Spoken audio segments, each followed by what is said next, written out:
Quick reading for December the 22nd to the 28th, water signs. I think that this is where hindi porket Pasko, hindi porket ganito yung season, nandito na yung fully pagpapatawad, no?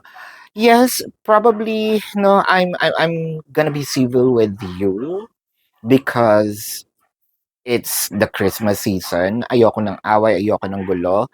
Pero the approach itself of your person, parang sasabihin mo dito, yeah, I'm just going to listen, I'm just going to look at you, but I feel no emotion. Probably we're not healed yet, no, that fully, or there are actually um sort of an energy here. I just I just want peace. Ayoko ng gulo. Do whatever you want. Tumambling ka, magpadulas ka sa blade. I don't care. No. I am just going to walk away with my peace. Ayan.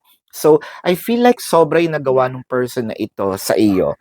Kaya ganun na lang din yung response. Especially the water signs kapag sinabi nilang it's over.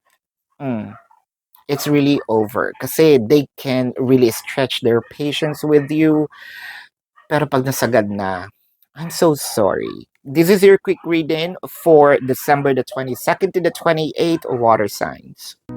Predicting future is my